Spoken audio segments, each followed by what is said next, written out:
अंश और भगवद रूपता का दर्शन करके जिन जिन की भी हम सेवा में सहयोग अथवा सहभागी बन सकें, हमको उस रूप में भी जरूर सेवा करनी चाहिए। मैं वापस यहाँ कहना चाहूंगा कि सनातन धर्म के जितने भी क्रम, अनुकल्प और आज्ञाएं हैं, आचार्य चरण ने उन सब का यूं समझो कि निचोड़ रूप में हमको कहा है। जैसे धर्म का उपदेश किया है, वैसे ही कर्माप्येकम तस्य देवस्य सेवा। कर्माप्येकम, एक ही कर्म प्रधान है और वो है ठाकुर जी की सेवा।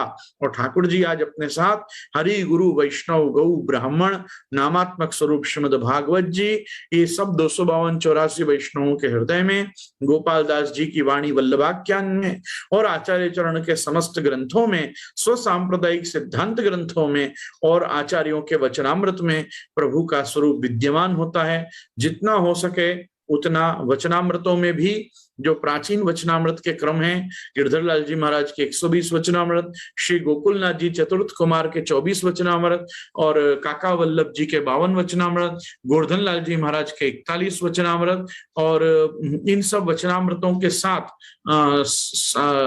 सांप्रत समय में, मतलब अभी इन दिनों में श्री गोविंद राय जी महाराज पोरबंदर, उनके द्वारा किए गए जो वचनामृत हैं, उनमें सुधा धारा, सुधा सिंधु और सुधा बिंदु नाम की 3 पुस्तकें प्राप्त हो जाती हैं, पोरबंदर से सुलभ भी हो जाती हैं। उनमें भी प्रश्नोत्तरी के क्रम में बहुत सुंदर वचनामृतों का संकलन है।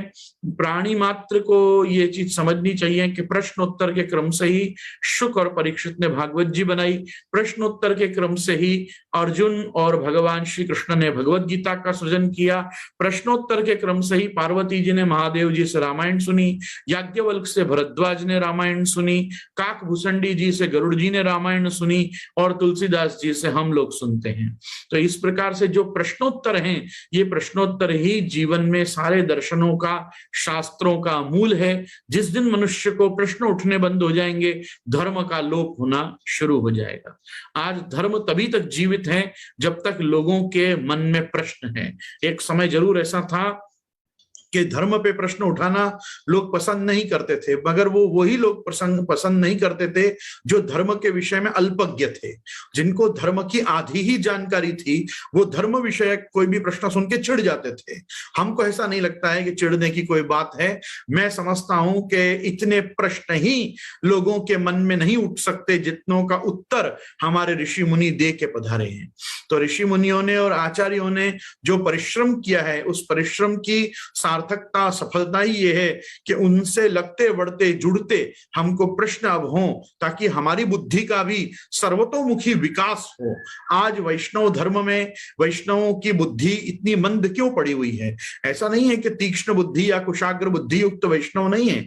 वैष्णव आज हर फील्ड में, अपनी हर रिस्पेक्टिव एकेडमिक या प्रोफेशनल फील्ड में वैष्णव समाज बहुत आगे है। We have the best builders, we have best scientist, we have best architects, best engineers, best commercial and commerce consultancy people, but corporates इतने सारे पुष्टि मार्गी हैं। फिर भी आप देखोगे कि जब धर्म का विषय आता है तो लोगों की बुद्धि थोड़ी जर्जरित अथवा मंद पड़ी हुई हमको दिखती है।